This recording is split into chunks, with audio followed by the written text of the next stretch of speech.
Excuse me. What in the world are you thinking? Mean Gene, the first thing you need to do is to tell these people to shut up if you want to hear what I gotta say. What up, y'all? It's KMB, the Sexy Ninja, in the place to be for a Paper Saber universe, and this is the New World Podcast, brother. We're going to talk real quick about Backlash 2024 in France. Michael Cole and Corey Graves on commentary. What a show, I must say. 5 matches. Everything felt like in place of where everything should have been. You know, we're telling a story and everything like that, so let's just jump right into it. The Kevin Owens, Randy Orton versus the new Bloodline match. And what's great is I was right about every single pick in my picks and predictions. Well, some more than most, but we do have Tonga Loa arriving in the WWE during this match, and this match was bonkers. Crazy brain buster off the top rope into some chairs with Toma Tonga and Kevin Owens. I mean, this match was like, they started off just fighting. Nick Aldis comes out and he declares this, "You guys don't want rules? Well, this is a no DQ match," and everyone was crazy, and this crowd was insane.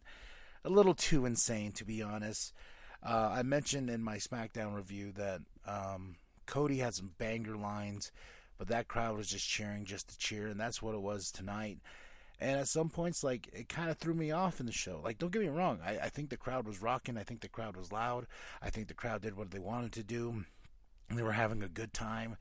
But for me, like, I was so used to, I guess so used to American crowds and watching it on TV and responding with them and the way they're responding to a wrestling match.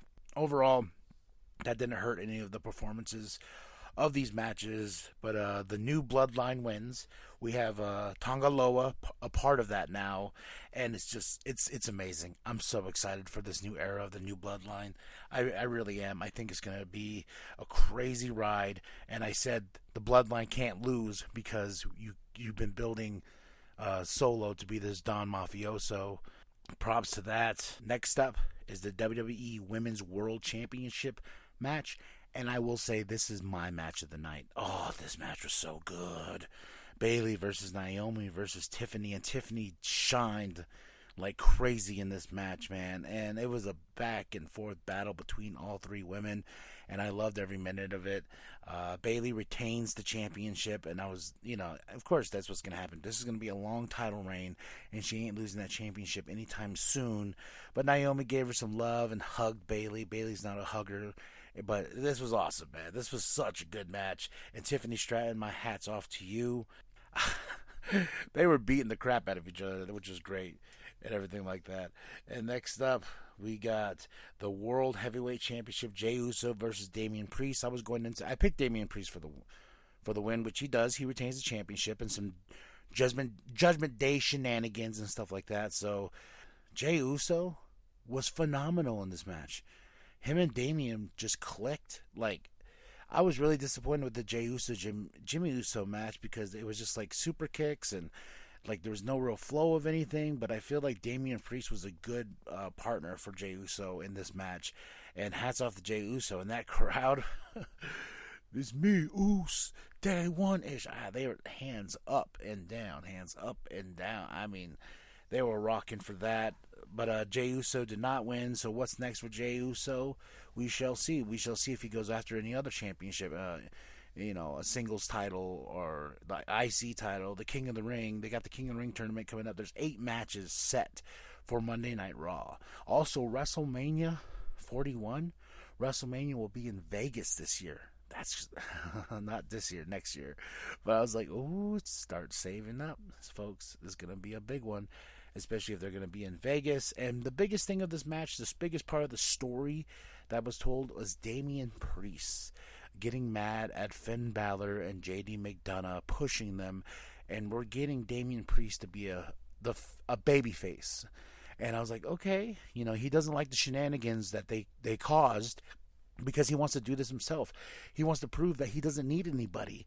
He is the world heavyweight champion for a reason. That's the storytelling I got from that, especially when he pushed Finn, especially when he pushed JD McDonough. The WWE Women's Tag Team Championship, Kabuki Warriors versus Bianca and Jade. It was okay. I would say this was my least favorite match of the night. They did what they could.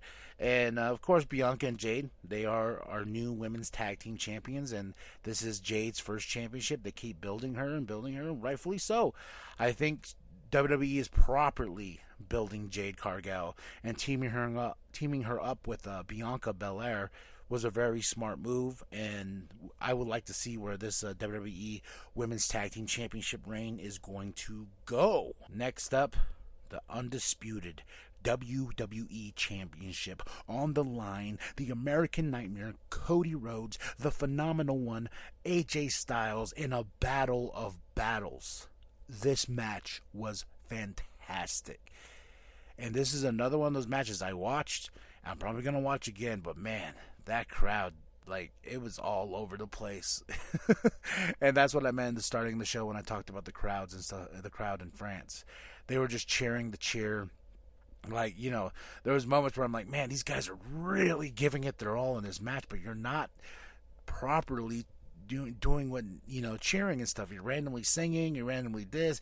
And, you know, I don't know what they're saying. They're speaking in French and stuff like that. But still, it was one of those things I was like, all right, guys, you know, let them wrestle. Let's react to the way they're wrestling. Let's react to this and everything like that. But no, hands down, this match and the triple threat are my top tier of this pay-per-view.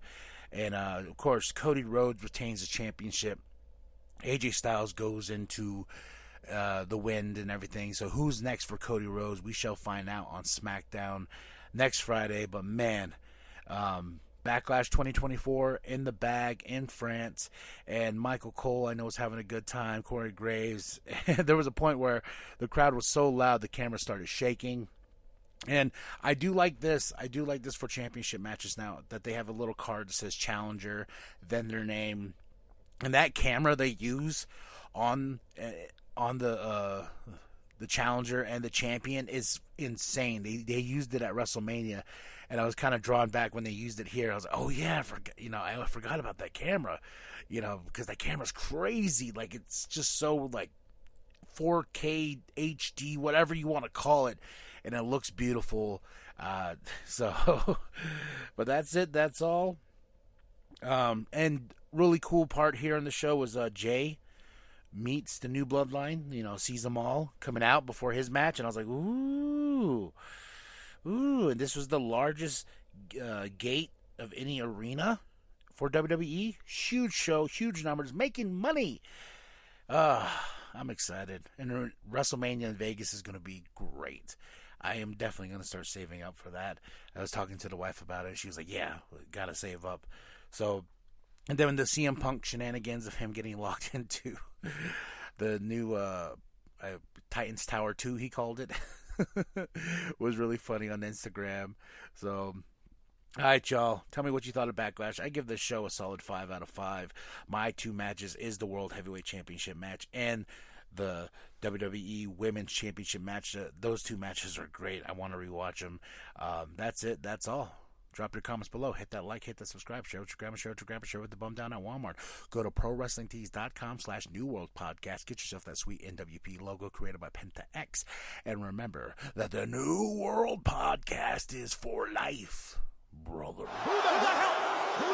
Oh my God. Oh, is that? Oh my God. You know who that is, Corey. Oh my God. That's Tommy Loa. That's Tommy.